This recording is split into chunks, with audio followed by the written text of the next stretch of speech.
I'm joined today by Vivian Cox Fraser, the president and CEO of the Urban League of Essex County, and Janellen Duffy, senior advisor with JerseyCan. Thank you both for joining me. We're here today to talk about a very important survey, the first survey of parents in the fall semester here in 2020 about what's going on in schools, and there's some really interesting findings. Janellen, let me ask you, at the top level, it looks like parents are more than 75% satisfied per the survey of how governments and municipalities and schools are handling the remote learning and this fall semester during the pandemic.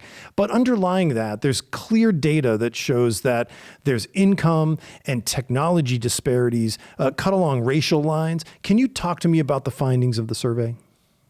Absolutely. Well, thank you for having me.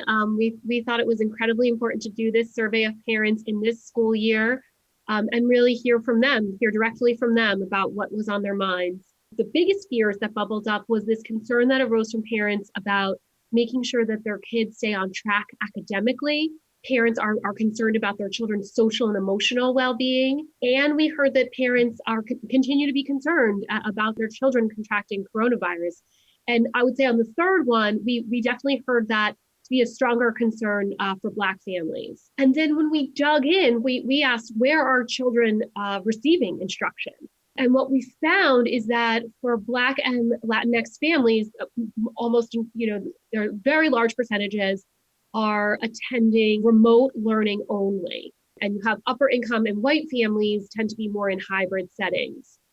And that's a concern for us because, first of all, we do know that districts and teachers are doing their absolute best in whatever medium they're trying to reach students. I mean, they have been nothing short of amazing. And I say that personal level, professional level, but we know that students and parents, this came through in the survey, really want that contact with their teachers and that in-person instruction. There really is no substitute for that. And so just at the sort of the most basic level, the differences in where kids are being schooled right now is a concern for us. Vivian, let me throw to you for a second. Now, Essex County, as the president and CEO of the Urban League here in Essex County, tell me about this underlying information. Okay, we are all doing the best we can, and the schools are getting high marks or approval, but underneath this, these problems remain. Tell me about this. What we're finding is that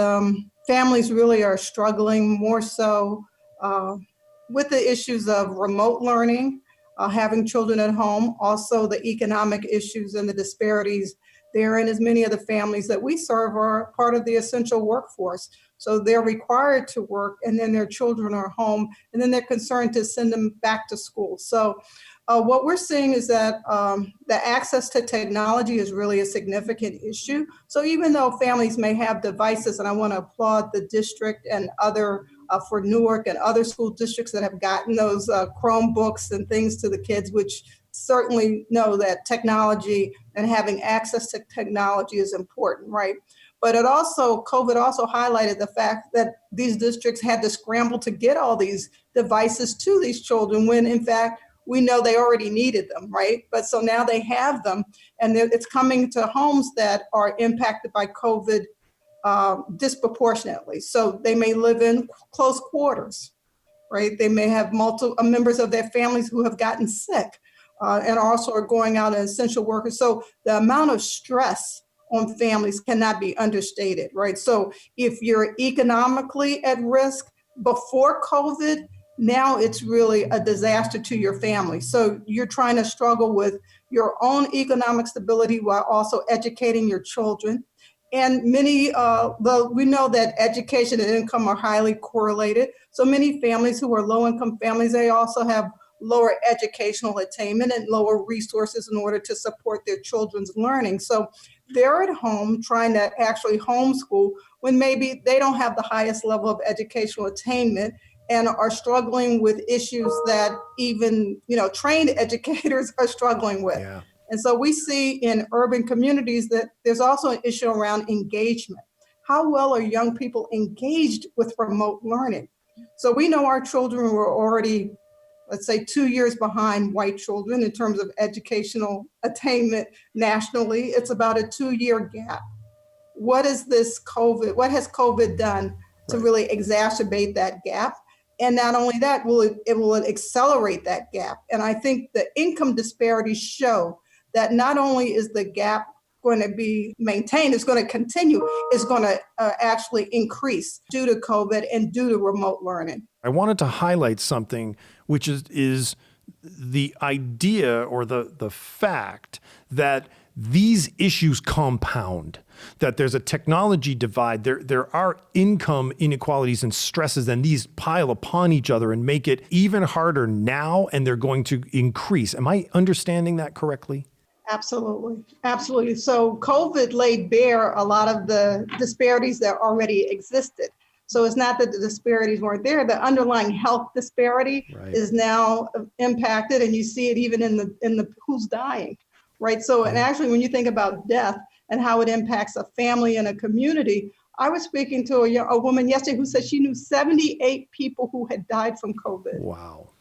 I'm saying I can't imagine what the emotional turmoil and emotional stress that does to people when you know so many people in your close circle who not only have COVID, but who've actually died from COVID. You know, we're looking in the past, and these issues affect what we're going through now.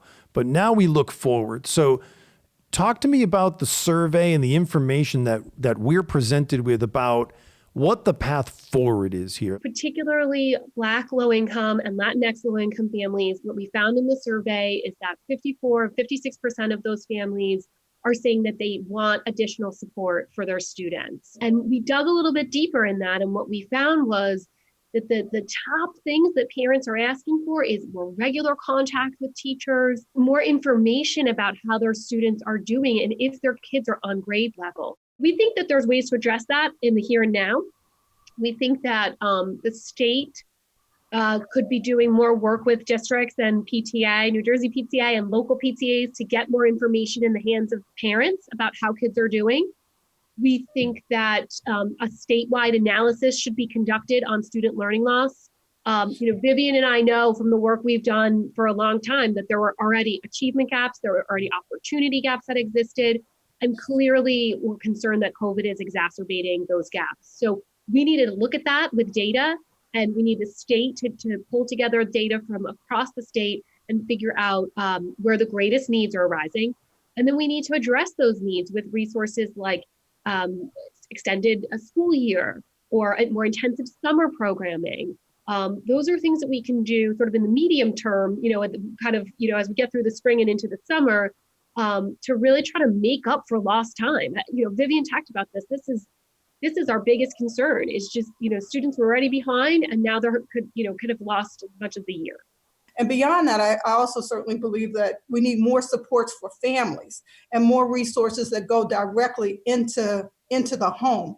So since children are at home learning, what additional resources can we bring into the home to children that may not have those access in their homes?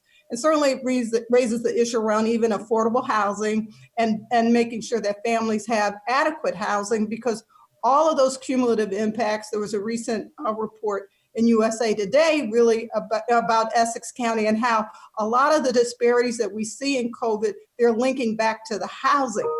Because families are in tight quarters and they don't have adequate housing. And so when you think about young people learning, even before COVID, one of the key things for children being successful in school is, do they have a quiet place to do their homework? Right. And if you don't have adequate space, you didn't get that before COVID, and you certainly don't have it now because everybody's at home and everybody's on a device. So I think also bringing in the resources that children and families need is important. And I think because everybody's experiencing COVID, sometimes we have the false sense that everybody's experiencing it the same, like we're all in the same boat. Well, no, these children are not in the same boat, and these communities are not in the same boat. And rising tides, when COVID relief comes, is not lifting all boats equally.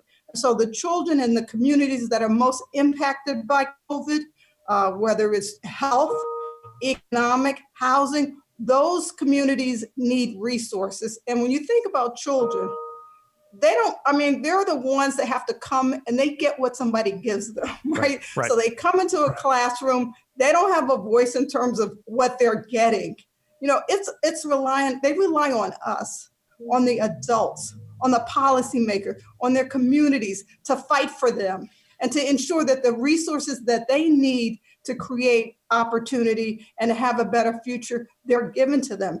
And I would say what we see, even whether it's over the Abbott districts and you're fighting on the budget all the time, those wins are not guaranteed. Right. And when relief comes, it's not guaranteed that it's going to come to these low income and minority communities that most need them. So I really want to say we need equity.